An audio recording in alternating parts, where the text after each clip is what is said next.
बीड जिल्ह्यातील केस तालुक्यातील मस्साजोगचे सरपंच संतोष देशमुख यांच्या हत्ये प्रकरणाला आता एक वेगळं वळण लागलंय। आज संपूर्ण बीड जिल्ह्यामध्ये सर्वपक्षीय मोर्चा जो आहे तो संतोष देशमुख यांच्या हत्ये प्रकरणातल्या आरोपींना शिक्षा व्हावी याकरता होणार आहे। आपल्यासोबत जितेंद्र आव्हाड आहेत। जितेंद्र आव्हाड हे सातत्याने संतोष सरपंच देशमुख यांच्या हत्ये प्रकरणामध्ये तुम्ही सातत्याने आवाज उठवतायत। विधानसभेमध्ये तुम्ही अतिशय या सगळ्या संदर्भातलं भाषण जे आहे ते तुम्ही केलेलं होतं, परंतु 19 दिवस आतापर्यंत झालेत। संतोष देशमुख यांच्या मारेकरी जे आहेत ते अद्यापही फरार आहेत, त्यांना पोलिसांकडून अटक होत नाही। ही दुर्दैवाची बाब आहे। महाराष्ट्र ह्याच्यात बदनाम होतो आहे आणि निष्कारण महाराष्ट्रामध्ये तणाव वाढतो आहे, जातीय तणाव वाढतो आहे। खरं तर ह्याच्यामध्ये जाती आणायलाच नको होत्या। हे मी का बोलतो आहे तर मलाच ह्याचा जाणीव होते आणि ही जाणीव होत असताना वाईट वाटतं आहे की काय जातीवरून आपण फोन करतो आहे। मला फोन करतात की अहो काय तुम्ही वंजारी। मी वंजारी आहे ना, पण मी माणूस आहे पहिल्यांदा आणि माणुसक्याच्या नात्याने ही लढाई लढतोय। मी जातीपातीची लढाई लढतच नाही आहे आणि हे जेवढे दिवस उशीर होईल तेवढे दिवस हे आपण आग लावायला मदत करतो। या सरकारला हे समजायला पाहिजे की एवढं राजकीय गुन्हेगारीकरण जर गेल्या 10 वर्षात बीडमध्ये झालं आहे तर ह्याला सरकारच जबाबदार आहे। सरकारी यंत्रणा कंप्लीट डब्यात गेल्या, डब्यात। फ्लॅशचा धंदा कोणाकडे? पालकमंत्र्यांकडे। म्हणजे कुठलंही कॉन्ट्रॅक्ट असं नाही आहे जे संबंधित मंत्र्यांच्या अवतीभोवती फिरत नाही आहे। आणि मग हे सगळं होत असताना आपल्याला साधं म्हणजे म्हणजे त्या माणसाच्या जवळही जाता येत नाही, पुसताही येत नाही आहे। वाईट आहे म्हणजे।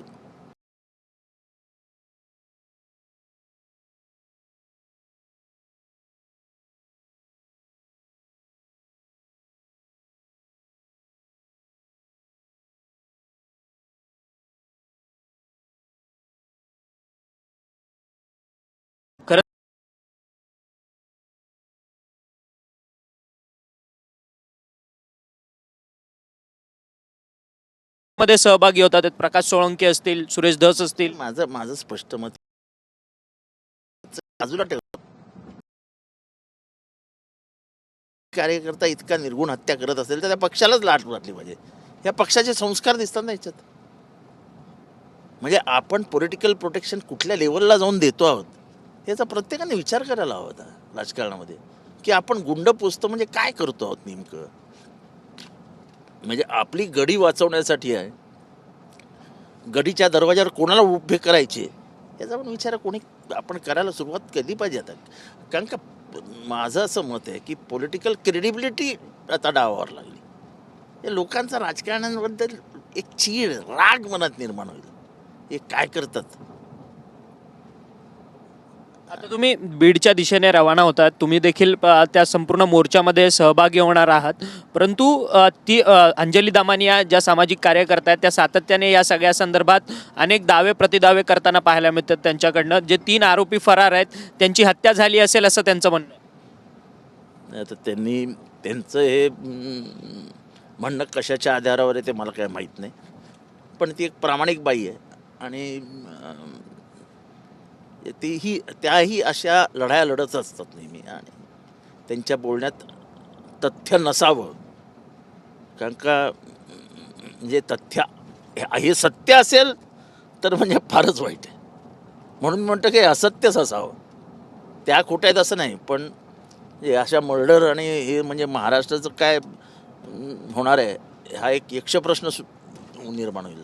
जर त्या 3 हत्या झालेल्या असतील तर काय खरं नाही। मग या सगळ्या प्रकरणामध्ये पहिलं बोट जे जात आहे ते वाल्मिक कराड यांच्यावरती जात आहे। धनंजय मुंडे यांनी यापूर्वी देखील सांगितलं की वाल्मिक कराड हे माझे अतिशय जवळचे आहेत, परंतु सरपंच संतोष देशमुख हत्ये प्रकरणाला आता 19 दिवस उलटलेत। वाल्मिक कराडांवरती खंडणीचा गुन्हा दाखल आहे 2 कोटींचा, तरी देखील आजही 302चा गुन्हा दाखल नाही करत त्यांच्यावर। ह्याचा एंड पॉईंट काय आहे, स्टार्ट पॉईंट आणि एंड पॉईंट काय आहे तर 2 कोटीची खंडणी। ती खंडणी कशासाठी मागितली तर तो होता इलेक्शन फंड, कोणाच्या निवडणुकीचा फंड होता तो ते सगळं आता त्या ऑफिसर्सनी वगैरे उघड करावं काय काय आहे ते. मला वाटतं पोलिसांनी एवढं माहिती घेतली असेल.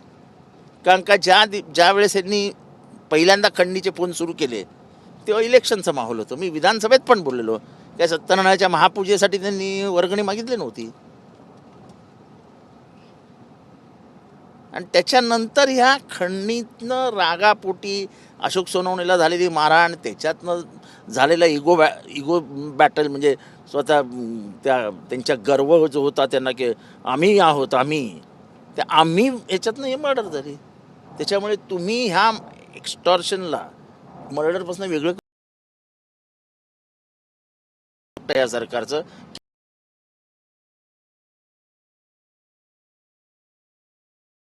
काय लेवलला जाऊन द्यायचं यांच्याकडनं शिकायला पाहिजे. आता परंतु वाल्मिक कराड सध्या आहेत कुठे हा खरं तर मोठा चर्चेचा विषय बनलाय. कारण की दाऊदला फरफटत आणणार होते ते वाल्मिक कराडला नाही आणू शकत आहेत.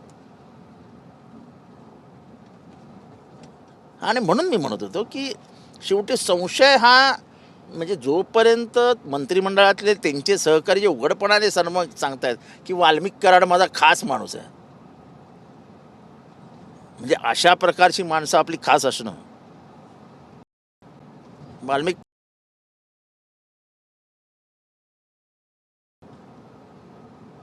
त्याचं एकंदर जे काय बाहेर येतंय, मी विधानसभेत 8 खुनांची नावं घेतली होती. अजून 14 लोकांनी मला सांगितलं की आमच्या मुलाचं प्रकरण आहे, आमच्या नातेवाईकाचं प्रकरण आहे. लोक स्वतःहून सांगतायत. आणि जर मला महाराष्ट्राला सांगायचं आहे की वाल्मिक कराड आहे काय जातीपातीचं काय करत नव्हता. सर्वात जास्त मर्डर वंजाऱ्यांचे आहेत त्याच्यात. सर्वात जास्त मर्डर, सर्वात जास्त त्रास त्यांनी वंजारी समाजाच्या लोकांना दिले. मला जातपात काढायची नाही. गुंडाला जात नसते हो. गुंड, अतिरेकी, अत्याचारी याला काही जात नसते. त्याला फक्त पैसे, कांकाचा एंड पॉईंट काय असतो? पैसे काढण्यासाठी. त्याला काय कसलं आलं, काय प्रेम, माया, बापुलकी, जात काय नाही. छापणे काय सिर्फ. या सगळ्या प्रकरणात आता बीडचं पालकमंत्रीपद जे आहे ते धनंजय मुंडे किंवा पंकजा मुंडेंना देऊ नये अशी मागणी जी आहे ती लोकांकडनं करण्यात येते आणि लोकांकडनं सांगण्यात येते की त्यांचे राजीनामे घ्या म्हणून. नाही, मी तर पहिल्याच दिवशी सांगतोय की तुम्ही धनंजय मुंडेंचा राजीनामा जोपर्यंत घेत नाही तोपर्यंत आम्ही चौकशी फेअर अँड इम्पार्शल करतो म्हणूच शकत नाही. असं आहे की उद्या SP बीडला बोलून घेतला धनंजय, म्हणजे त्यांच्या बंगल्यावरनं फोन केला की तुम्हाला बोलवलं आहे. SP काय नाही म्हणतील, मी नाही येणार. सत्ताधारी पक्षाचे हस्तक म्हणून SP वावरत आहेत सध्या. म्हणजे सध्याच्या गेल्या 15 वर्षातला माझा राजकीय अनुभव असा आहे की सत्ताधारी पक्षाचे हस्तक म्हणून पोलीस काम करत असतात. असं कधीही नसावं. बीडमध्ये सध्या बंदूक परवान्यांच्या संदर्भात चर्चेचा विषय ठरला आहे. कारण की 1222 हे अधिकृत लायसन्सेस, सर्वाधिक अधिकृत लायसन्सेस मराठवाड्यामध्ये बीड जिल्ह्यामध्ये आहेत.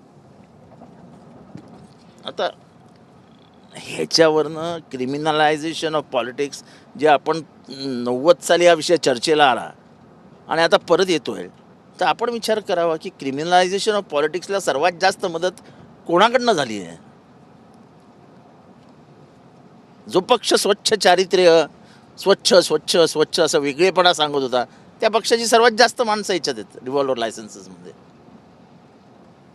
आणि अगदी व्यवस्थित असं बाहेर लटकून बापाचं रिव्हॉल्वर पोरगा वापरतोय, बायकोचं रिव्हॉल्वर नवरा वापरतोय. म्हणजे रिव्हॉल्वर तर असं म्हणजे चणे फुटाण्यासारखं वाटलं आहे.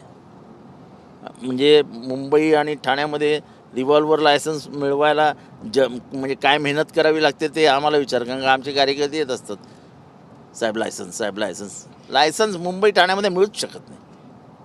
खरं तर या आता 19 दिवस झालेत, परंतु संतोष देशमुख यांच्या मारेकरांना अजूनपर्यंत शिक्षा होत नाही किंवा त्यांना अटकी देखील होत नाही पूर्ण मारेकरांना. मग ह्याच्यामध्ये गृह मंत्रालय किंवा गृहमंत्री यांचं अपयश आहे का यात? नाही, त्यांचं तर असं आहे की म्हणून मी म्हणतो की पॉलिटिकल प्रोटेक्शन कुठल्या लेवलला असेल काय सांगता येतं. मला नाही वाटत की महाराष्ट्राचा गृहमंत्री आत्ता जे आहेत ते पहिल्या 2 महिन्यातच एवढं बदनाम होण्याचा हे करतील, ते 100% प्रयत्न करत असतील, पण यश येतच नाही आहे. आणि जोपर्यंत यश येत नाही तोपर्यंत चक्र त्यांच्या भोवती फिरत राहतील. त्यांनी कुठल्याही परिस्थितीत वाल्मिक कराडला अटक केलीच पाहिजे, कुठल्याही परिस्थितीत. मला वाटलेलं मोर्चाच्या आधी तरी काहीतरी हालचाली होतील, मोर्चाच्या आधी तरी उचलतील. मोर्चा होतोय तरी काय फरक आहे असं काही दिसत नाही. बीडमध्ये आज उत्स्फूर्त असा लोकांचा मोर्चा आहे. खरं तर सरपंच संतोष देशमुख यांची मुलगी, त्यांचा लहान मुलगा, संपूर्ण कुटुंब या सगळ्या आंदोलनात आहे. मला महाराष्ट्राच्या संवेदनांविषयी प्रश्नचिन्ह आहे. त्या पोलीला रडताना बघून आपलं हृदय पिळवटून निघतं. म्हणजे महाराष्ट्राला प्रश्न आहे माझा स्वतःचा, की जोपर्यंत लोक उठाव होत नाही, लोक ह्या बाबतीत संवेदनशील होऊन त्याच्या प्रतिक्रिया देत नाही, तोपर्यंत या गुन्हेगारांना पोलिसांना जरब बसणारच नाही. संतोष देशमुखची बायको आपली बहीण नाही का? तिच्या पोरांचं आपल्याला काहीच वाटत नाही का? आपण इतके निर्दयी आणि इतके संवेदना हरवून बसलो. एखादा मेला जाऊ दे ना, काय फरक पडला, गेला जाऊ दे, असं नाही चालणार. ह्याच्यातनंच राजकीय गुन्हेगारी वारकरण वाजवत जाईल. ह्याच्यातनंच प्रोटेक्शन देण्याच्या राजकारण्यांच्या हिमतीला अजून हिंमत मिळेल. हे बंद नाही झालं तर महाराष्ट्रामध्ये जंगलराज येईल. कारण का ह्या एका प्रकरणातनं महाराष्ट्र अनेक प्रकरणं आपल्याला घडताना दिसत आहेत. कल्याणला झालं, इथे झालं, तिथे झालं. लोक हे म्हणजे पोलिसांची भीतीच जर मनातनं जाणार असेल आणि खोट्या केसेसच्या माध्यमातून तुम्ही घाबरवणार असाल. मी हे सगळं स्वतः अनुभवल्यामुळे बोलतोय. मी काय ऐकून काय बोलत नाही. म्हणजे खऱ्या केसेस बाजूला ठेवायच्या आणि खोट्या केसेस टाकायच्या. मी विधानसभेच्या भाषणात बोललोय, मर्डर केसमध्ये अटक करायला गेलेल्या पोलिसांची 4 तासात बदली केलेली आहे या महाराष्ट्रात.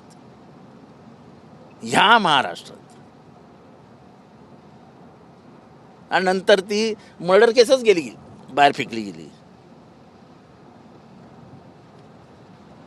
पण आता तुम्ही आंदोलनाला जाताय, बीडच्या दिशेने रवाना तर झालेला आहात, परंतु आता तुमची पुढची भूमिका काय असणार आहे? कारण की भूमिका स्पष्ट आहे की संतोष देशमुखच्या बायकोला न्याय मिळाला पाहिजे, तिच्या पुरापुरीला न्याय मिळाला पाहिजे.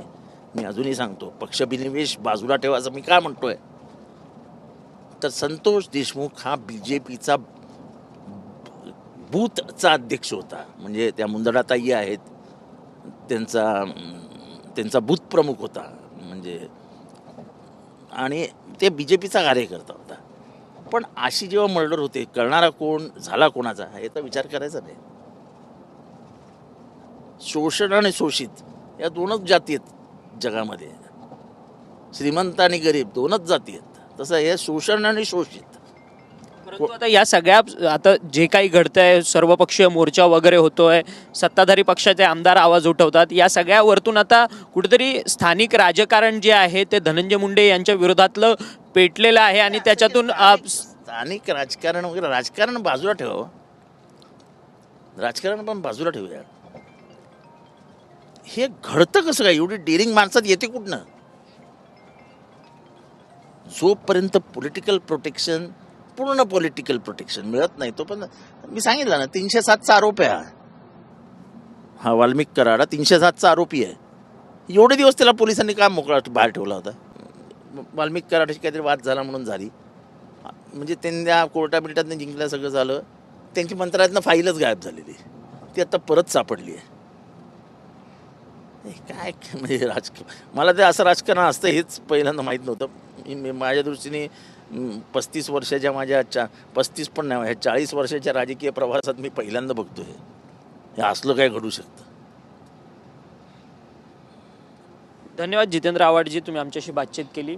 खरं तर आज सर्वपक्षीय मोर्चा बीडमध्ये होतं, त्यामुळे या सर्वपक्षीय मोर्चामधून संतोष देशमुख यांच्या कुटुंबियांना न्याय मिळावा अशी एक माफक भूमिका जी आहे ती जितेंद्र आव्हाड यांनी मांडलेली आहे. त्याचसोबतच जे मारेकरी आहेत त्यांना खरं तर शिक्षा ही झालीच पाहिजे आणि त्याचसोबतच खरे गुन्हेगार जे पडद्यापाठी लपलेले असतील या सगळ्या प्रकरणांमध्ये त्यांचा देखील पर्दाफाश जो आहे तो या प्रकरणात झाला पाहिजे अशी ठाम भूमिका जी आहे ती जितेंद्र आव्हाड यांनी आपल्याशी बोलताना मांडली आहे. जितेंद्र आव्हाड हे सध्या बीडच्या दिशेने रवाना होतं.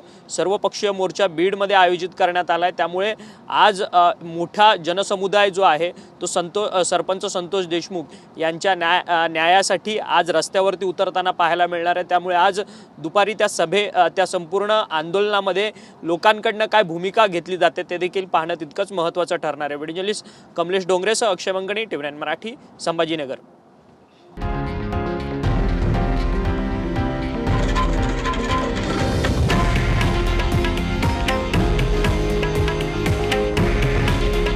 हे आहे देशातील नंबर 1 न्यूज नेटवर्क आणि आपण पाहत आहात TV9 मराठी. काळजी तुमची, हित महाराष्ट्राचं.